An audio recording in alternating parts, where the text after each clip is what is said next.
Yep. OO that's is also okay. okay. CO? Yeah, sure. Okay. Okay. Thanks, guys.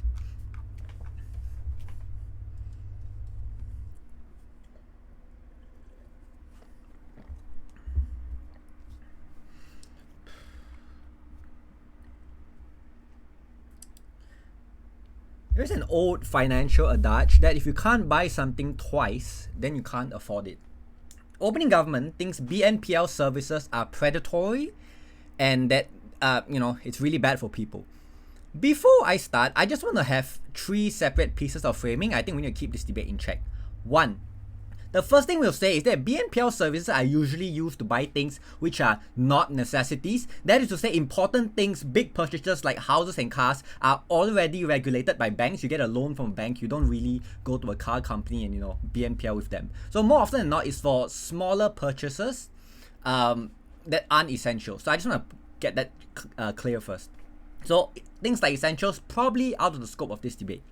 Second thing, and probably our biggest problem, is that BNPL services are often provided by the companies who themselves sell the product. That is to say, they have an incentive to sell the product in comparison to a bank whose only purpose is to regulate financial services and to deal with money. They don't peddle any products.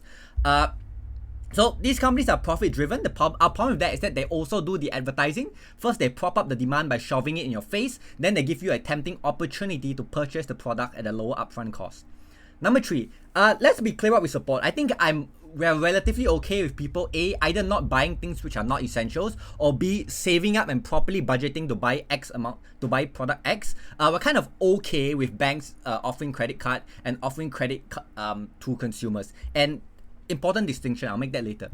Two arguments in this speech. One, I'll tell you how BNPL services are exploitative to the average consumer. Number two, I'll tell you why our comparative, maybe even banks and credit cards, which I think is being extremely charitable, are necessarily better. One, let's talk about why BNPL services are exploitative. We have four things to say here. The first and biggest chunk is basically it applies to our low-cost buyers. At the point in which there is a 0% upfront payment and there's a 0% interest installment, it is easier for people to amortize a huge payment in their head to divide it among months, right? Let's say a huge upfront cost of a few $1,000s gets whittled down to maybe a couple of hundred or maybe less than $100, and people often over leverage to buy things that they can't buy. So our problem with this is that it minimizes the ability for people to associate the cost of a huge upfront purchase. Why is this problematic?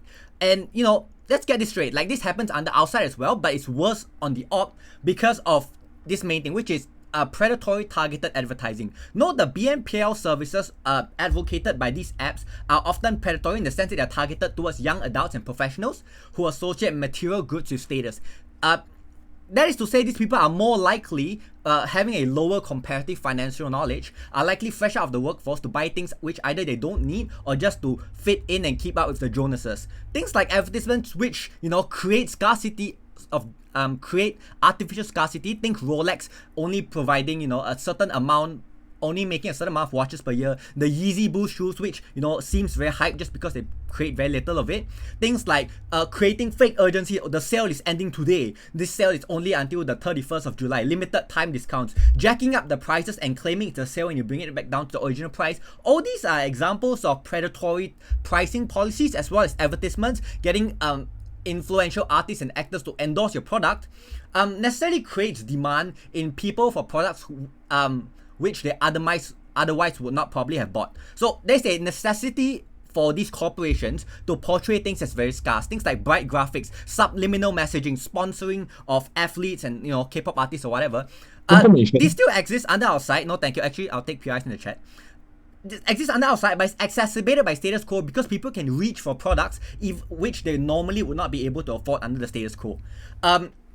So the low upfront cost is targeted at low income groups because saying, oh, if you can't get a house or a car, we'd rather you get this thing. And the thing is, it's important because getting rich takes time, compounding takes time, and you have to stay the course. The outcome of this necessarily is that it's very difficult to budget a huge upfront cost in comparison to low amounts because your brain tends to bias yourself into thinking it's not such a large amount. That is to say, people buy things which are largely unnecessary insofar as you fall prey to marketing. You buy branded goods, branded t-shirts, expensive things, even like simple things like traveling or a hotel, necessarily over leveraging themselves and stretching themselves past their limits.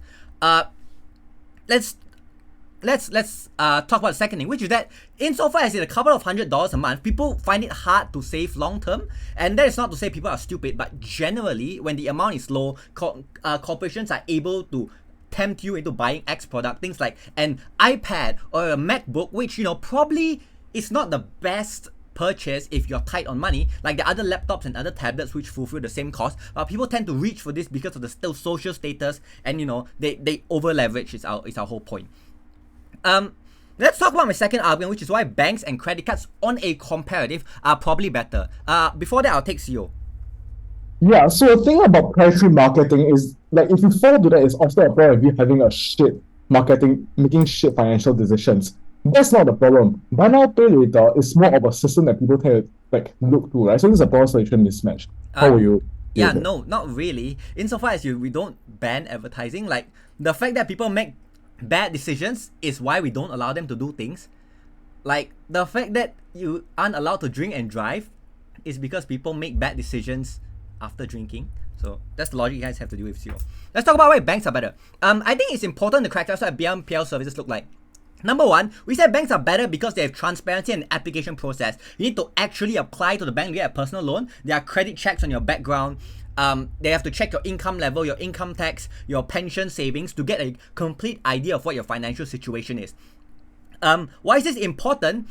The nuance of BNPL services is because they are provided by the companies themselves. These companies do not communicate among each other. That is to say, someone can very easily be over leveraged, but you know, since it's up to him and no one has a complete picture, no one knows the amount of debt he is in.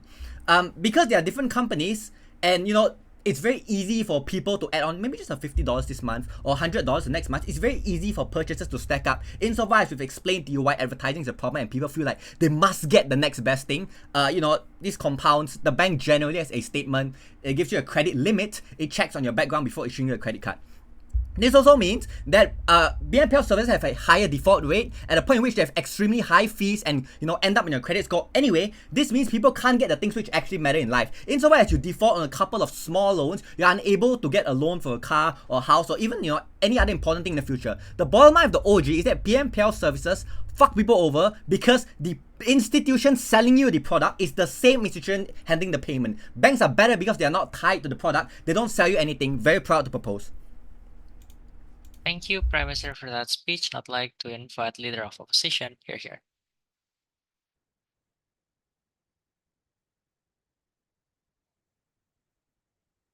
Hi, am I audible? Yep.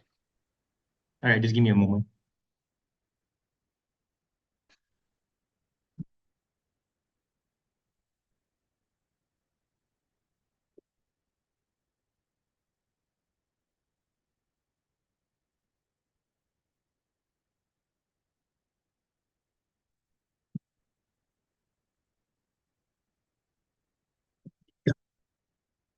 All right. POI preferences, verbally.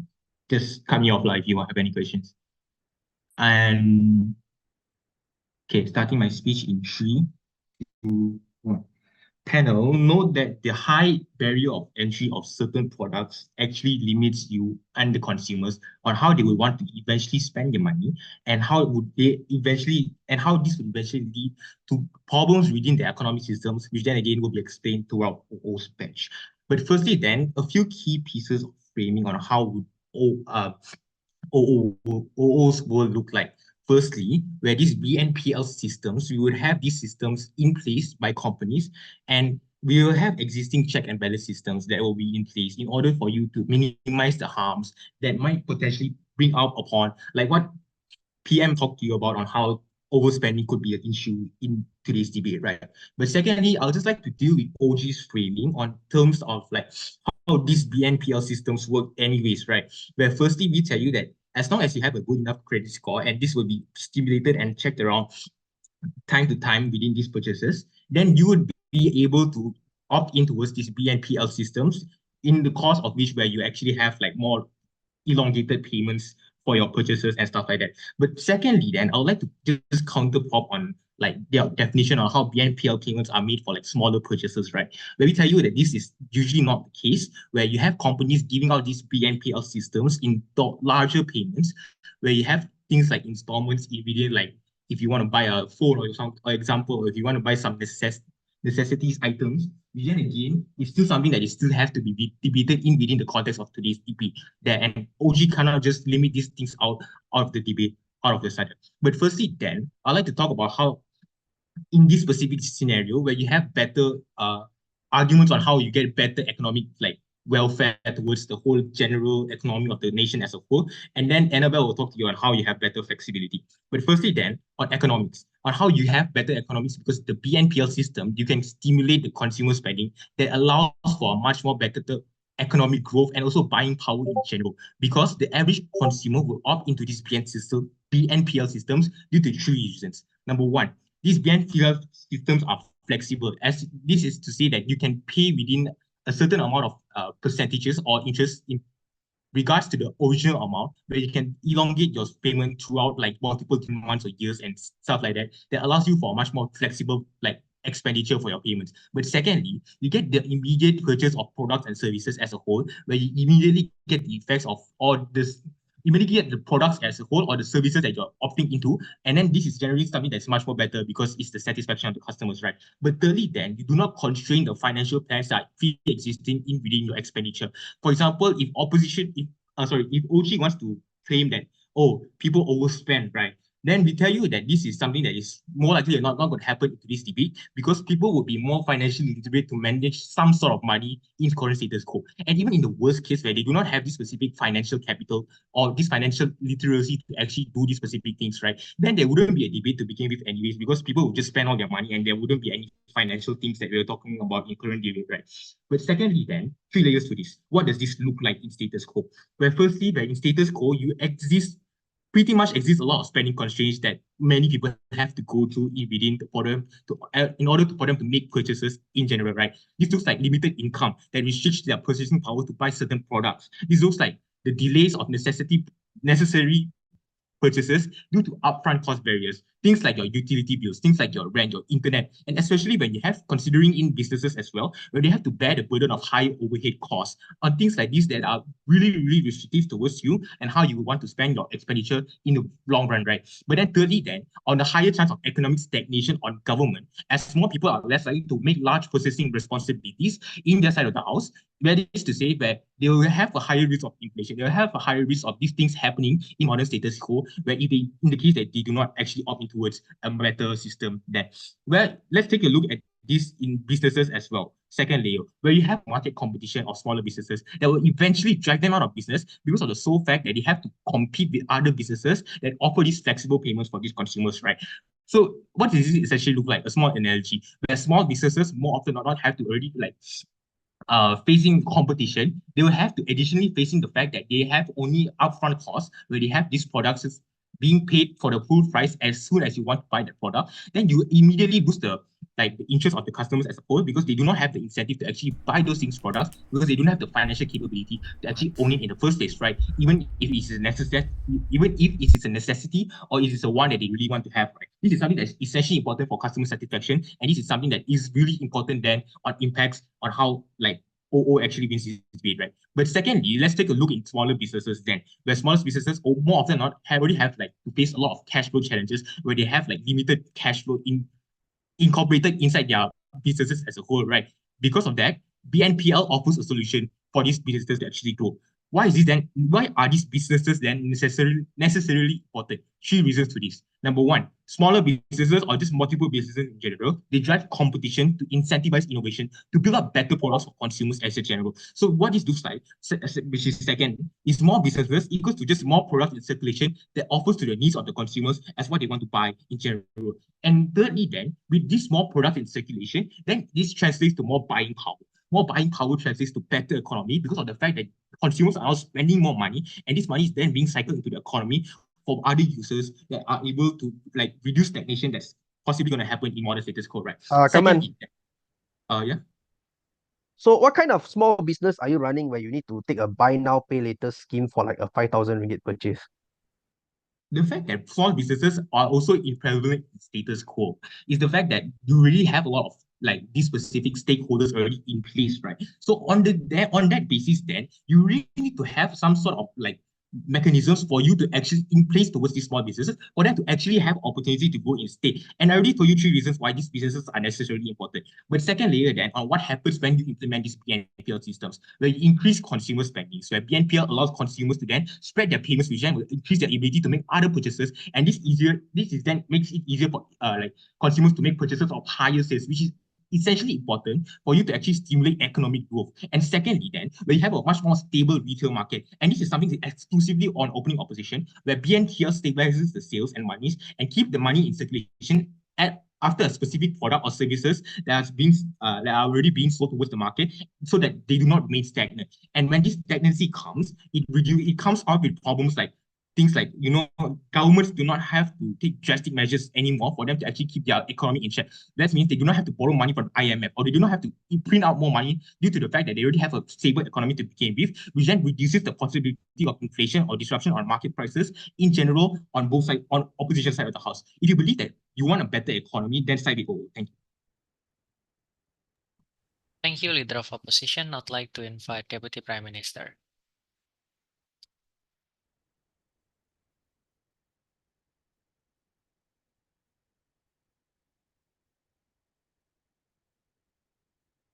Hi, hold on. Am I audible and visible? You're not visible. Yeah, not visible, but it's audible. Oh, wait. Crap, hold on. Let me just fix my camera.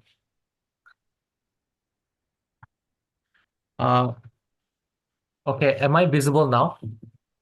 Not yet. Huh?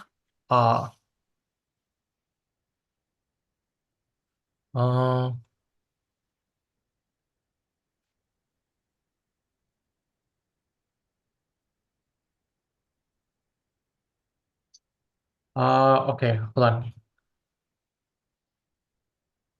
How about now? Yep. It's All right. visible now. All right, cool.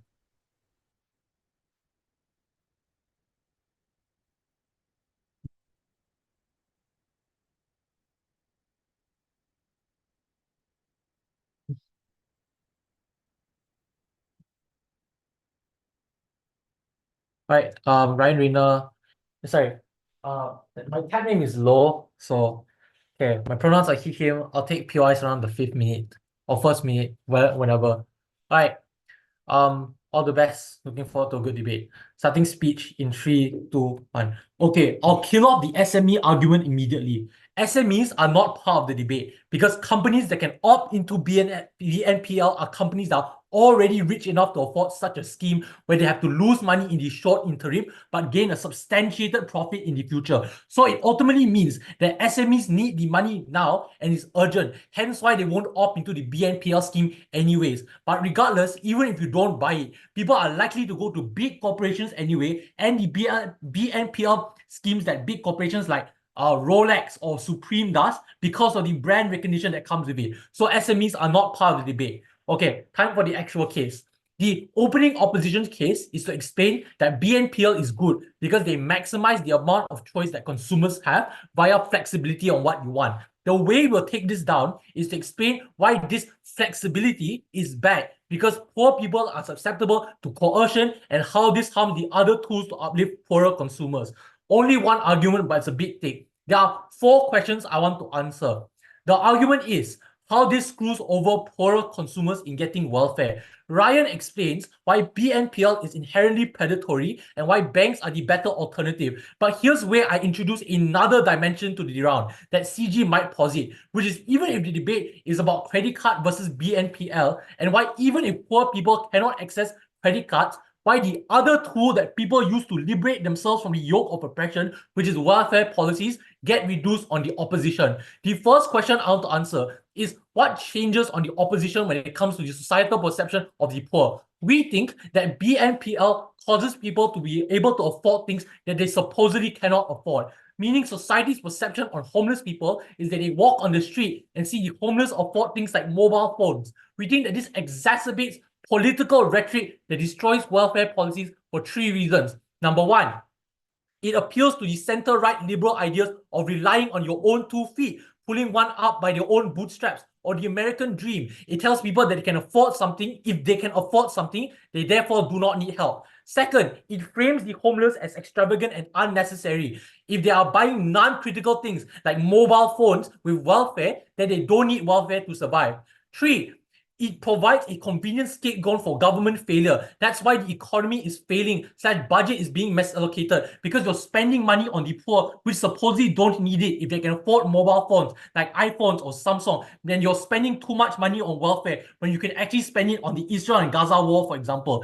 The reason why this is an issue is that welfare is still important. But what people don't realize is that the money the homeless are using to buy things like mobile phones and etc. comes from payments that they have to pay later in installments. And as Ryan already points out in his PM speech, it is payments that are far more predatory and for a far longer period of time. It's just that the current average voter doesn't see it behind the many rhetoric that comes when it comes to this liberal individuals, libertarian or right-wing individuals. What is the second question I want to answer? What is the impact? We think that this leads to two harms. The first is that this leads to more public backlash against welfare policies because now people are riled up because they don't believe that their tax money is being used in being used appropriately. They feel that the poor don't actually need these forms of welfare, hence why they're more going to cut back down on it. The second is that there's more exploitation of those people that need welfare to survive. They now have a much harder time managing the little money they get. So they're already spending money on BNPL. Now you cut down on welfare that they actually need. Like everyone needs the internet and smart devices, but they may not have the means. BNPL makes it easy for them to trap themselves with this. Why is this important? This is important as we highlight poor people are putting themselves more in debt to get things that they need now. So they're bankrupting themselves in the future. But this is made worse when welfare policies like tax breaks, food stamps, welfare scholarships, and handouts are not given to them, which means whatever tools they want to use to get out of the BNPL bankruptcy they put themselves in later, because they are far less effective, which further leads to more spiraling. Before I move on to the third point. So that doesn't mean that the homeless use a phone, then public perception will be skewed towards reducing it. I think this is an unfair framing on your side.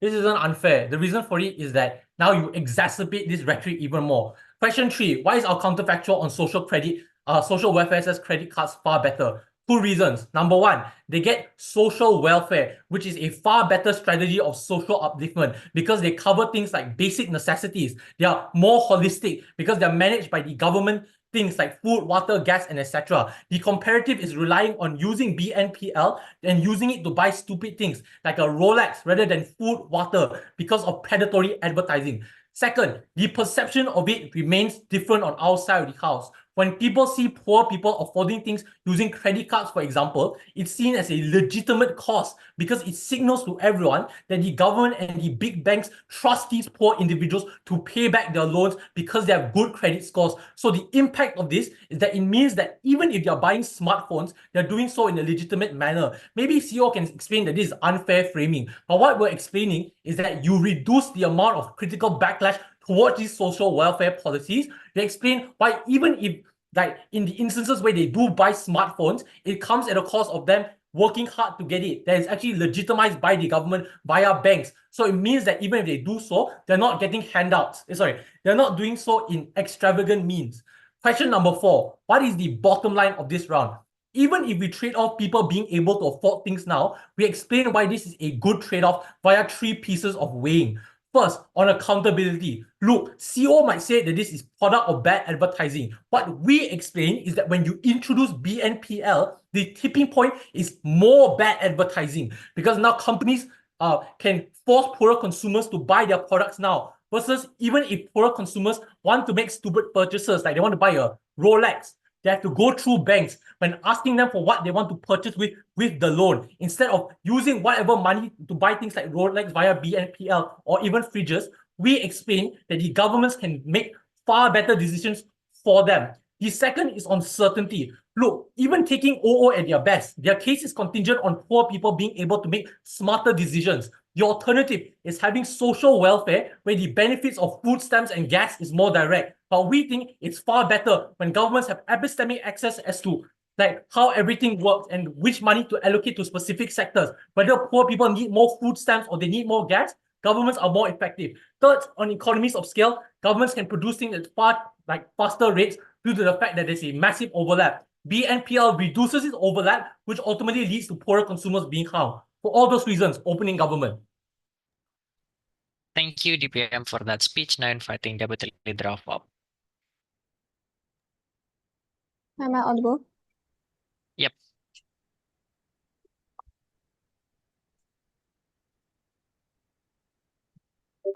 Had a very simple speech. Firstly, one clarification before I start, then moving on to some rebuttals and moving on to my argument. But first, let's make a clarification first, right? Because buy now, pay later services are not by these sell companies like they say, right? They are financial companies that are not part of the product companies. Like for example, if I buy a toy, these BNPL services is a tool that I may use to help with my payments. His BNPL is just a tool in a toolbox for these buyers for their items that they might not be affordable for them at one-time cost. Therefore, there's literally no exploitation. You don't see advertisement of BNPL everywhere around you. What you are likely to see is that when you are paying, like for example, through online payment through Shopee or whatsoever, you can see at the corner of your phone if it is provided, pay with Atomi or pay with any BNPL services. It's not like this exploitation scheme that OG keeps pushing to us. But let's talk about the exploitation point that they talked about, right?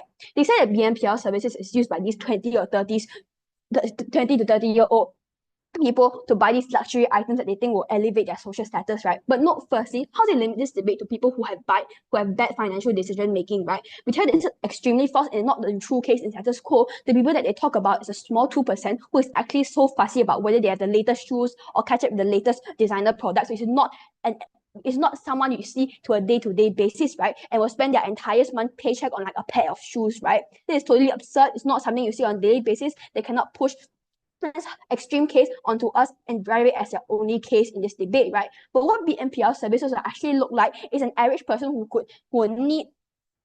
has to buy a need or maybe even a want, which is a bit out of reach for them to pay in one whole go. Therefore, BNPL is a good tool for them to use in this case. Therefore, then they tell us that they will fall into this trap because it's so hard to budget large sums, right? Guys, if I were to buy a Chanel bag with BNPL over 6 months, right, I will feel this burden on myself because every time when I see this bag, I'm reminded about how many thousands I have to pay back in like a sum of 6 months, right? Hence, I'll naturally make sure in like my daily life, I can afford these items, then I'll only make such payments. Hence, I'll only use BNPL because I know that in the end of the day, I have to pay back all this money anyways, and I can pay and I can afford this. Therefore, and on top of that, they keep talking about how it's very difficult to like budget all of this, right? I think dividing 5,000 by like 6 is not a very difficult math problem. You can have a calculator with you on your phone. People are smart enough to budget properly, right? But let's continue.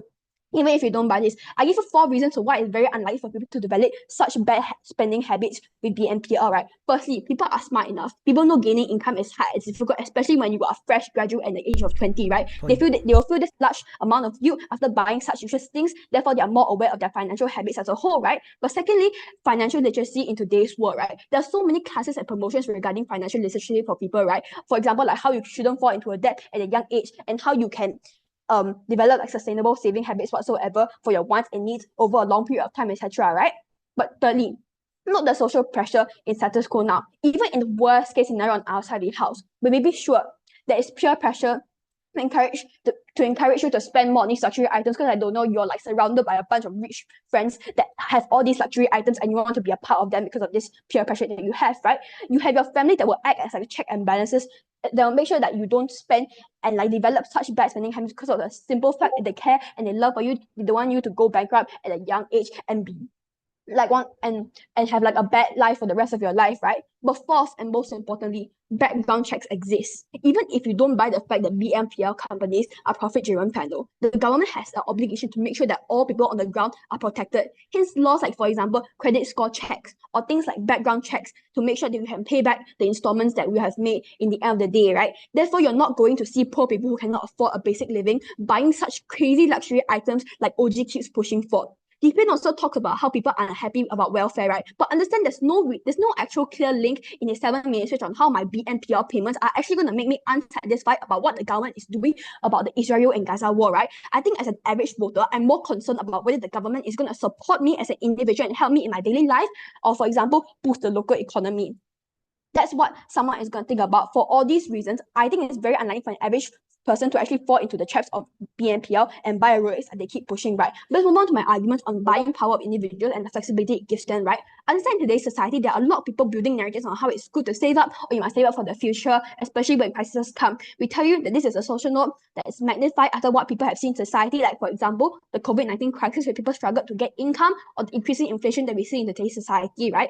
Understand that what then you tend to see is, firstly, people are less likely to spend money on their wants or even needs in order to save up for money on rainy days, right? But secondly, because of this, people have a lower standard of living insofar as they're obsessed with saving money, right? And undermine their own interest even for this, right? This is inherently bad because you see this perpetuated cycle of individuals saving up that will lead to them living lives that are unsatisfactory to them throughout a daily basis because they create this illusion that eventually I'll have enough buying power to afford these goods that truly make me happy.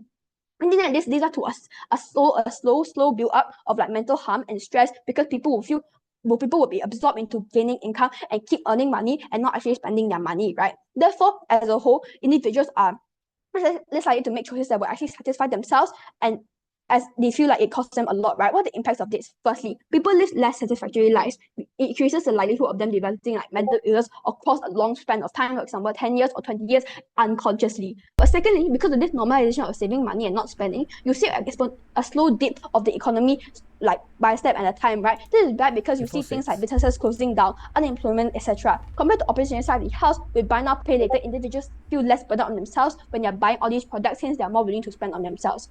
Therefore, you see two things. Firstly, people on outside the house generally live better and happier lives insofar as they can make the decisions and afford these things and activities that actually make them happier. Hence, you see things like more positive and satisfied society. But second, your economy is boosted because everyone has a larger spending power. You boost the circulation of money within your nation and you help elevate unemployment, and increase standard of living within your country, right?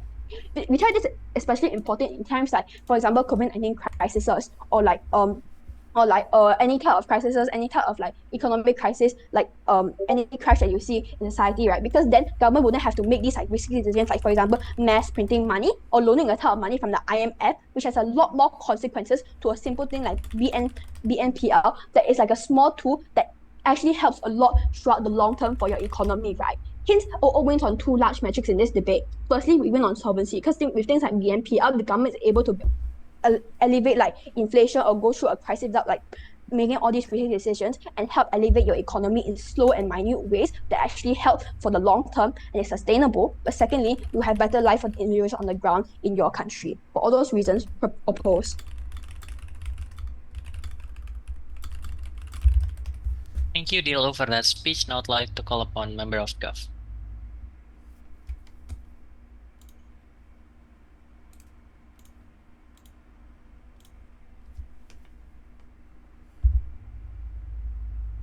Hello.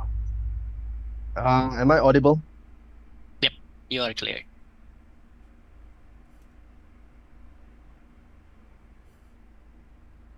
Am I visible? Yeah, okay, I am.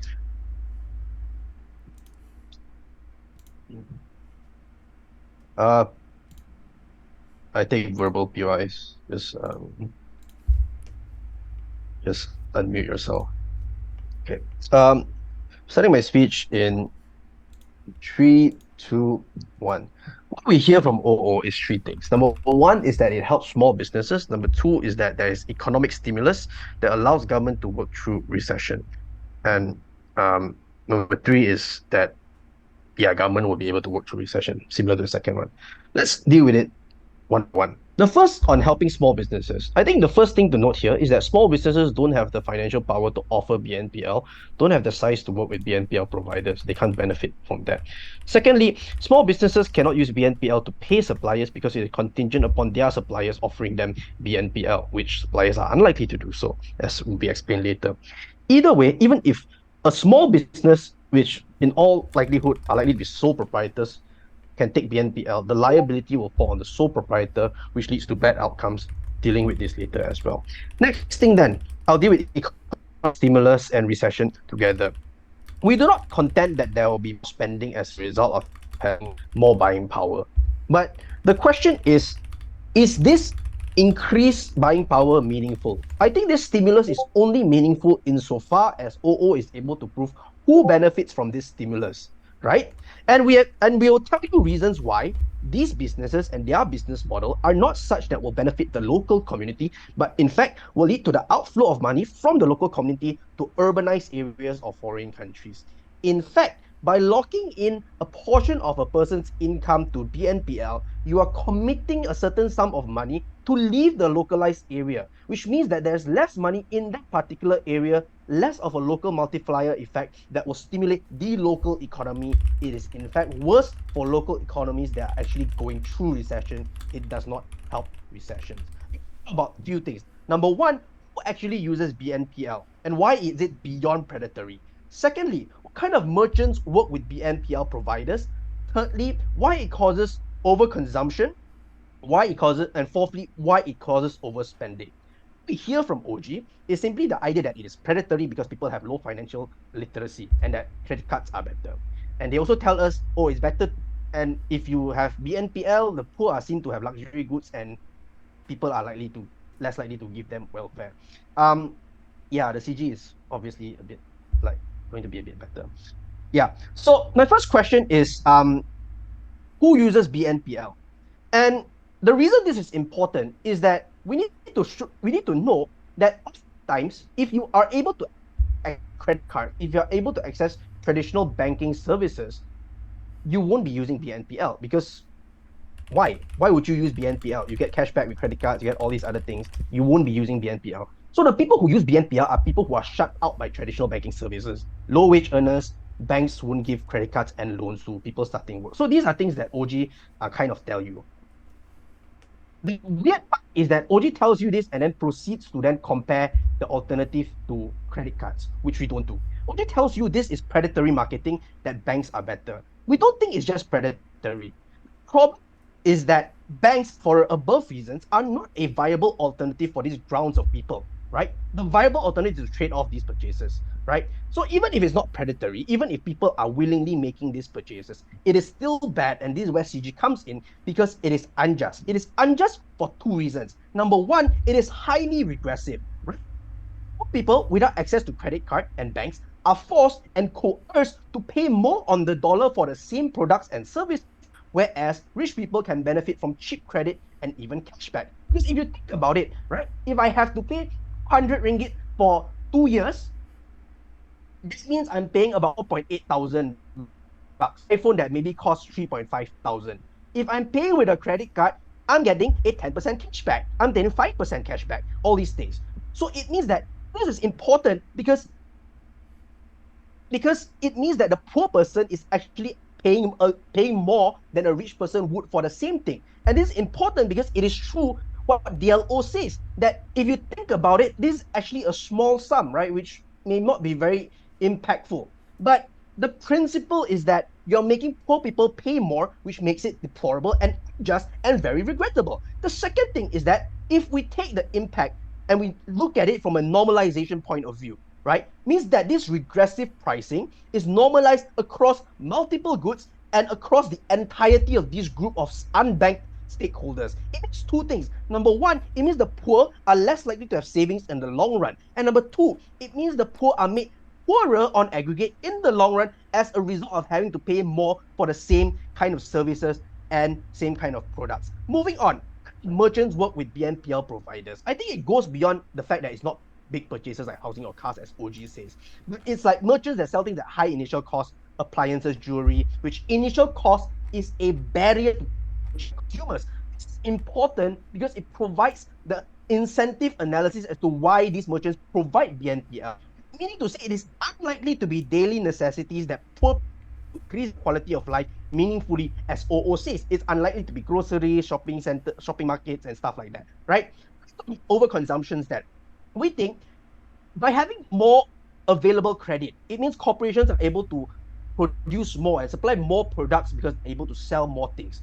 This means they're able to engage in predatory practices like planned obsolescence to provide less quality because they know that, oh, in 2 years, they're just going to buy a new one because of how much money there is in the market. The impact of this is that there's less choice for consumers that's not transparent. People who use BNPL to buy things that they actually need or are beneficial to them. We've explained why earlier, why structurally these are not daily necessities. Secondly, there's no urgency for these products and services anyway, right? These people have went on so long for without it, they can wait a bit longer to save up and then buy it. They don't have to buy it now, right? And thirdly is that where there is a life and death situation, there's usually state-run safety nets in these situations that will sort them. Let's talk about coercion, right? That is beyond their means. And we think this is important because it goes above what OG says. Listen to what OG says. OG tells you it's exploitative because marketing, because people, there'll be scarcity and stuff like that. I think there's coercion in the sense that it's not just marketing, but it's proximity. Because your friends, people around you are having increased access to these things, to this credit, and are buying more products, right? And so you don't care if a rich person has things you don't have, but you care if people around you have things that you don't have. And that is why you are coerced into it. Let's talk about, go beyond comparing to financial services. And let's talk about the structural reasons why it's hard. Number one, it's structurally hard to keep track of debts because different merchants will use different BNPL providers. It's still deregulated, there's no central credit rating system. Secondly, there's less incentive internally on part of the BNPL and the merchants to provide check and balance before the provision of loans. BNPL providers make book profit. They're important as startup because their valuation go up. They can get funding from investors. Actual repayment is not important to them. Merchants, they're getting by BNPL anyway, whether or not you get your BNPL. They want to sell their products. Merchants who give BNPL themselves don't really care as long as there is book profits because they're insured against these losses anyways. For all these reasons, BNPL is a system that only benefits BNPL, benefits merchants, at the expense of consumers, at the expense of the unbanked. We've never been prouder to propose. Thank you. I think to the member of government, just a quick reminder to be mindful with the time. Please make sure to not over or exceeding 7:20. Otherwise, everything that is being mentioned will not be written at all. So yeah, member of opposition, here. All right, may I check? Can you guys hear me clearly? Yep. All right.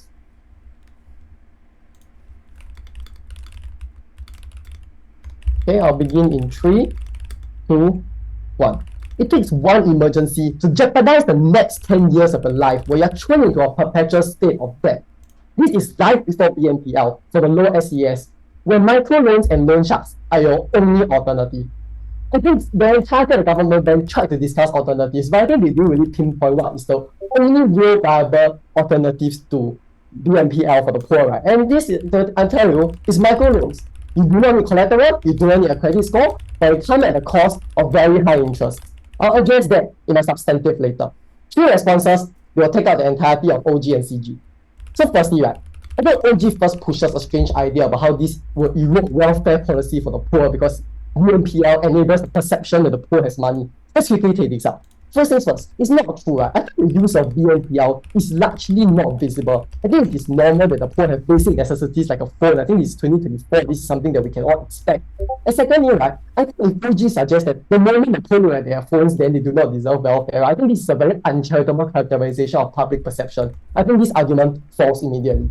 Secondly, right, is the idea that OG push that is related to predatory advertising along with, I think, part of a push that comes from CG that was caught before 7:15 that I will respond to. Let me quickly take this out as well, right? I think the premise in which this argument is based on is that predatory advertising paired with BNPL drives poor spending decision. I think this is the idea that's consistent in both OG and CG. I think let's quickly take this out, right?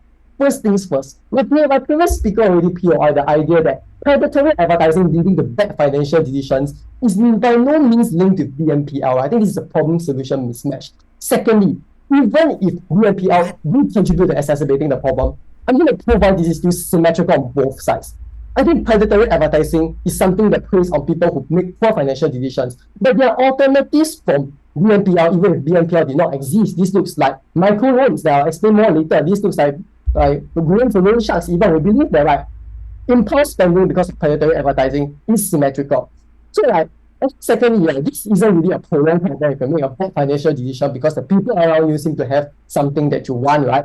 So the biggest problem here, right, is that it takes one big ticket BNPL spending, right, Everyone already feel the pressure. If you exhaust, say, $500 from a pay later service offered by something like Grab, right? I think you will feel the pressure. I think the average reasonable person, right, will probably be more careful. It's only a semi-extreme minority who continue to be trapped in a perpetual cycle of mixing out their of their BNPL services on items that they do not need. So we believe this debate isn't about whether you spiral into a bad spending habit, but how to recover from this kind of loan-related finances. So let's take out another point that CG pushed up. It's the idea of how BNPL is unjust because the poor pay more. I think there's a fundamental misunderstanding here, right? What differentiates BNPL very clearly from loans, right, is low to no interest. I think many debaters here from Southeast Asia, I'm sure you are familiar with pay later service, right? You literally don't pay back a single set of interest. You just have to pay back the next month. So I believe, right, I think the argument about how BNPL makes the poor pay more is factually untrue. And now, right, let me move on to my positive material that thoroughly engages with whatever is pushed out and takes out opening from this debate. So this debate should really be about the crucial stakeholder that uses BNPL. And I think it's been agreed on is probably the poor. It's on the less macro aspects of target advertising on the economy. So let's look at who these low SES people are first, right? I think this is the most important stakeholder to look at. First things first, right, they have no collateral to take a big loan. So all they can access from banks are actually microloans. They can't access credit cards. And the characteristics of microloans, because you have no collateral to prove, the biggest problem is that microloans you have to pay back very significant interest, sometimes to upwards of 100%. And if you fail to pay back this interest, this increases. Of course, the second alternative is loan sharks. We don't have to talk about that. We all know that it's bad. Now that we have established that the only real viable alternative is really just these short-term microloans, right? Let me push my substantive on the idea about how BNPL essentially provides a safer and more accessible financial option for the low SES. I'll take you later. So we believe, right, we first need to understand the alternative of microloans, which are actually the most exploitative financial tool out there, right? I think anyone that understands banking and basic economics can agree. Microloans can kill someone essentially. We believe that because you have no collateral, therefore, right, the bank wants a guarantee, and therefore it's a very high interest. So what happens when you take a microloan for, say, for example, no SES only run to a medical emergency where they need money, or even very basic things where, like, when your fridge breaks down and you need to buy a new one, you take a loan to buy these necessities in life, right? This throws you into a cycle of debt. This first things first, you compromise your quality of life, right, to pay back these loans. Because these low SES already live paycheck to paycheck. They don't have savings days. No, thank you. I'll take it in the chat. And secondly, right, I think in emergency, right, what we want is to have the poor to have an alternative that allows them to really navigate through these choppy periods, right, where they do not throw their financial future into jeopardy. And I believe that BNPL does magic in doing this, right? It allows, for example, upwards of a few $100 or a few $1,000 to navigate the emergency, and you pay back the same amount of money, right? Secondly, right, I think on our side, when we offer the alternative of BNPL, it's a safety net, and it's a viable safety net that guarantees a way out. I'll put the PR open. 3, 2, Okay, so you just explained that other things besides BNPL is also equally predatory. What we explain is that BNPL reduces votes for social welfare, which could have been used to stop loan sharks. Thank you. Actually, I'm not saying these are equally predatory. I think this is the only thing predatory, right, is really essentially microloans. BNPL is not predatory. I think BNPL is one of the more generous financial service out there. Low interest, sometimes even no interest. I think this is exactly what the poor and the low SES in this debate needs. They're the most vulnerable stakeholder in this debate, because these are people who don't spend on extravagant items or rather basic necessities. They need the use of BNPL. We believe that actually BNPL might be the best alternative for them to navigate through emergency. If we listen to my speech just now, right, I think that is the model in which we believe that is beneficial, because now we have the normalization of BNPL and consumption habit. This largely alleviates the low SES, right, from turning to more predatory means such as microloans or I guess loan sharks or these kind of things that are more prevalent. But we believe that the biggest problem in this debate is the moment actually discover the most viable and status quo alternative third age of BNPL, which is microloans. I believe that this is the most crucial contribution we bring to the debate. I think it's about how you recover from these loans as a low SES individual. Therefore, right, because our side provides the alternative and provide the analysis as to why BNPL as a normalized benefit, right, is something that benefits the poor on our side. With that, how to oppose? Thank you, member of opposition, for that speech. Now inviting government whip. Hi, give me a minute to rearrange my switching.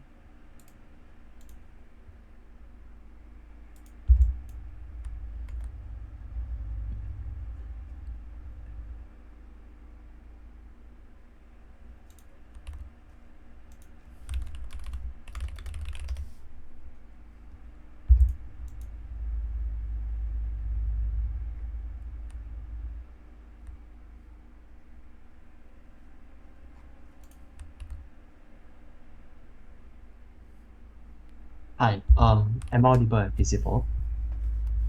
Yep, both visible and audible. Okay.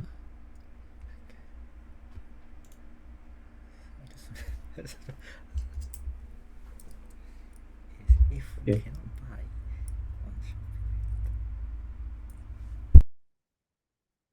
Okay, preferable pronouns here, POIs in chat. Wait, POIs verbally actually. Starting my speech in 3, 2, 1. The winning condition under CG side of the house is that we're able to prove to you why the normalization doesn't exclusively harm the people without the knowledge, but they were also able to prove to you why it also harms the people who do have the knowledge, right? Because the opening clash then was really contingent on the people with knowledge, right? But then the exclusive characterization that CG was also able to push, right, is on the extent where like these are the people who don't usually have access to traditional banking, right? And this is how we're structuring my weird speech, right? I'll be going through like three layers of things. Firstly is how I want to prove why CG's extension is debate winning. Then, secondly, I want to take out house to house, and lastly, I'll also weigh like opening government in between my weighings, right? Firstly, is like why CG's like arguments is like CG's extension is debate winning, right? Because two things here. Is on how we already showed you why BNPL is a system that only benefits the BNPL system, and it also actively screws out the users, right? We'll also do show you why that proximity in which people now use BNPL also creates more capacity for companies to not screw over their consumers because they have more control and they have more control to manipulate the capacity, Sure. right? Then secondly is later on. Then secondly is how the normalization that coerces the use of BNPL into the shopping experience and creates that proximity that also takes out the integration, that also takes out that smartness within people, right? This is something which creates a condition where more people take up more BNPL funds, which they cannot already pay out in the first place, right? This is something that all sides fail to characterize because OG's frames was so dependent on was so contingent on marketing, right? Then secondly is how I want to frame over OG, right? Because OG tells you that these services are provided by these companies and comes out to you by showing a lot of things about why marketing itself is something that is true, right? Sure, we agree with you, right? Then the main thing that OG talks about, the main thing that CG here talks about is about the proximity, right? The reason why proximity is something that's far more impactful or compared to marketing is where it gives you less time to react deeply and to think, right? You instantly have to react because that is a proximity, right? Because oftentimes you're going to be influenced by people around you and you don't want to be left out, right? Comparatively, and ad and the marketing cannot be able to reach this impact, right? When the option is directly in front of these consumers and consumers will feel more pressure to choose BNPL as an alternative to fund for the things they cannot buy in the first place. But because the proximity of the proximity in of itself means that the integration of this BNPL system within the shopping experience, right? I think this pressure pushes individuals to further use BNPL. With all of these reasons, prove to you why our Mac itself is far more impactful and direct for predatory behaviors to happen, right? Then second thing is on how we don't just defend that people don't have the knowledge and spectrum to use BNPL. We also prove to you structurally by saying things like why it becomes harder for you to keep track of your own debts and know how bad your condition is actually because you're using it so much. Because why there's like a lack of incentive for BNPL companies to have a check and balance system within their system, right? But lastly is on how there is more coercion for consumers now to spend furthermore, right? We prove to you why even at the instance where people do have the knowledge to at some extent, right, it's still going to be harmful, right? The question then becomes to what extent people have the knowledge at the OG side of the house, right? Because you know that OG never really showed you what extent people don't have knowledge. You know that issue that was only solved within our side of the house, right? Then we also prove to you why people who are a lot from traditional banking, right? We also showed to you why it is unjust for people for poor people to not have to pay more, right? The weighing then between both opening government later on, the weighing then between both government houses is because it becomes two things, right? It's how the poor becomes poorer within CG side of the house, and this itself is a larger scale, right? And secondly, is how people overconsume at a larger extent because these experiences are now integrated into the shopping experience, which now pushes people to further buy into these, to opt out into this BNPL system, right? And secondly, is how to take out OO, right? OO runs to you three things. A, they run to you on how economical benefits exist, right? Then we mitigate now on how it's really vulnerable. Like that economical benefit is something that's really vulnerable because it highly depends on the accumulated debt, right? When people overuse BNPL, it creates financial distress. This means that they are more likely to suddenly not buy anymore, but the second is how OO also concedes people that the people under this system are financially struggling people. This means that these people already have the lack of financial education and capability to exist in the first place. They are more likely to not have the capacity to pay for these debts. This creates more accumulation. We tell you that this also creates debt crisis, right? Then thirdly, so because of normalization, that makes it something that people, it encourages people to accumulate debt, right? Because people now do think that accumulate debt is something that's fine. We mitigate it into a risk by showing you how people won't just accumulate debt within the BNPL system, they also accumulate debt within other systems, right? When that's saying that their impact on economical benefit is something that's short-term, or hasn't answered to you why there is a good trade-off and how these risks are unlikely to happen, right? Then secondly, so how they tell us people are smart, right? No, they're literally considered to the fact that these people are financially struggling people. They already lack the knowledge and spectrum to begin with. We call it out for being contradicting, right? When we also proven to you why there's a lack of incentive for check and balances to exist, I think that this takes them out, right? Lastly, that's how I want to deal with CO, right? CO tells us that these people turn to loan sharks, right? Three things why this is something that's untrue, right? It is how there is a stigmatization against loan sharks. Average people won't just turn to loan sharks because they want to buy an Apple or because their friends buy an Apple. Secondly, is how loan sharks won't give you the money if they already know that you don't have the capacity to pay, because loan sharks don't have unlimited money. But this is more harmful on their side of the house, because even if I don't have the money, I can still opt out to BNPL and they'll still offer me services anyway. Sure, there is no counterfactual under CG side house to solve the problem of poor buying products, but this is something that we are willing to trade this off, right? Because the products that we already said to you is that these products are products that people don't need in their daily lives anyway. So even if they don't have these items, it is still completely fine. But these people won't fall into a rabbit hole where they continuously cannot pay off the debt, right? When CO tells you that there is no interest rate, right? No, yes, sure, there is no interest rate, but they also charge a service fee, right? We show to you why this fee, even if this service fee isn't a huge extent, because people now perceive this as something that is not something that is big. People now use BNPL more because they don't feel the immediate impact, because now it's normalized. People use it much more, right? Which is further harmful on their side of the house because it accumulates more debt within the long run, right? The alternative to BNPL is to save and hold off the purchase, right? Not to loan sharks, right? Then thirdly, lastly, there is on how there's a less incentive to provide internal check and balances before the provision of loans, right? Because BNPL providers make book profit. It is important as startup and valuations goes up, it's able to get funding from investors and actually repay, an actual repayment is something that's not important. We show to you why on their side of the house, people do far more fall into debt traps. We show you why it's harmful for all types of people. All of these reasons, CG win. Thank you, GovWhip. Now inviting opposition's whip.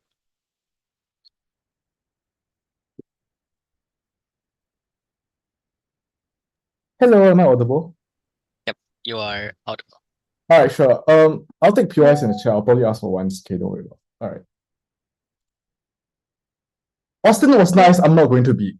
Government's case does not align with the facts of the world. If government wants to run a soft stance and try to justify a real alternative, they lose the debate from the get-go. What is the actual win condition for both teams in this debate? One, we have to prove what empirically is just not something that is bad, right? Why are saying they're just significantly better? Austin proves to you the likely comparative is not credit card, is not bank loans. But second, government therefore then have to prove why BNPL is just bad in a vacuum. Don't try to do that. I'll deal with that when I move into my clashes. First, let me outline a defense for the status quo. The comparative is often going to be loans, but not bank loans, it's microloans. First, explain what microloans actually is. It's often going to be small sums loans that have huge amount of interest. This usually comes from decentralized organizations because they often have the liberty to even in these kind of small policies without proper governmental regulation. That is the significance of microloans. You see this in multiple nations. Most of it comes in things like third world nations, in more developing nations, because often these are the kind of microloans that people can fall to, right? But the difference here is that the interest is extremely high. It can amount to 80%, it can amount to 100% of interest. Austin pointed out that to you. The thing is, we don't need to pretend loan sharks. We need to explain to you what microloans is that. All of these are target alternatives to genuinely return to. Don't try to screw up our definition. Secondly, these end results, therefore, in a cycle of debt. The part about this debate that's extremely important is why we say that people are currently stuck in this small cycle of poverty. I'm not going to explain this using some meta sense, but the reason is quite simple. Because every single time you try to put in a purchase, BNPL, you also have to loan from the organization, then you have to pay back subsequently with extremely high interest rate. That is the reason why people tend to be less privileged or tend to be poor. That is the cycle of poverty that is important. But the third thing then is when you exactly use this money. OG tries to do this thing about Rolexes and iPhones. Guys, I wish Rolex you can use BNPL, bro, because then everybody will have a Rolex. The thing is, it often comes to sums of purchases and not those $20,000 purchases, right? To give you quite simple examples, imagine things like fridges, maybe they are not everyday necessities, but they're still big purchases at some point in time. I'll not take a few item now. So this has to be emergency cash that they need to deal with on their side of the house. First thing I'm going to take is going to be CG. I'm going to explain to you why the arguments are not debate winning. We say that poor people pay more because they often don't have interest. This is not true. Austin explains to you why is it so that more often than not, these are very, very negligible interest or very negligible service charges, right? The thing is, the service charges are often still more negligible than the alternatives that you have to defend. You have to defend things like microloans. I don't see an engagement from CG anyways. But secondly, we see that these tend to be exploitative because the people around you are going to the products is going to look cheap. So it's going to buy you into this kind of like services where you're going to be convinced to spend money. Two experts. One, not true. Thing is that you are smart enough to know some are just like significantly out of your purchase rate, out of your budget, right? Because the thing is, we still put the price in your face. We just give you an option at the side to use buy now, pay later. So the truth is, you're not going to splurge on $20,000 Rolex because you think you can afford it. This is FBU, by the way, you can do a conversion rates. The thing is, you're not going to spend that because you don't have the basic human cognitive ability to tell you that, look, the $20,000 thing I'm going to spend on, I'd rather buy a fridge. Something that's very important to do at that point in time. The reason why this response is then extremely important because that is literally all the things that CG said. The last thing CG said was that it's still exploitative to some extent because everything looks cheap and people get spoiled into a cycle. This is extremely derivative from OG, by the way. So at best, you credit OG for this. The really important response here, therefore, is with the last idea of okay, I'm not so sure what they said last day. Oh, they said something about people paying more. The response to that is quite simple. People don't often pay more. We think that is something that's important. Let's deal with OG then. What did OG tell you? OG's main push at the end of the hill they decided to die on was this idea of a welfare policy and how this destroys welfare policy and they tried to bring politics into this. The reason why welfare policies are often not going to get affected is because people are not stupid, right? Like, sure, you may be paid, you may not be as educated as all of you have pointed out. But the thing is, you don't make terrible financial decisions to invest in something you simply can't afford. Maybe you accept that in 1% of instances, this person makes a terrible financial decision. Chances are you're going to learn from this and be able to recover from this and in the future not going to stay on it. But the truth is, most people won't make terrible decisions to begin with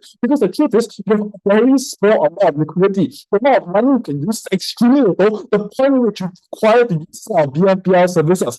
That means that structurally and intuitively as an individual, it's unlikely for you to then buy extremely expensive things. We think that's important. Before I'll have to take a POR from CG. So, how do BNPL profit if they don't have interest and charges? Yeah, so the thing is that likely purchases using BNPL, is it more likely they turn to super predatory microloans or just the response to that is that BNPL they do profit. The thing is that I am looking to buy the bullet and like some BNPL services they charge you a small amount of charge every single time. For example, if you look at like some sleeper shops, maybe they charge you a 10%, not 10%, like a 55% rate every single time. The next month you have to pay. This is significantly better than the competitive. If you wanted to engage what the competitive is, you have done that in your speech. That is extremely important. The competitive is an 80% supercharge. Within that kind of interest is significantly worse than a 5% increment. So that is the delta in this today.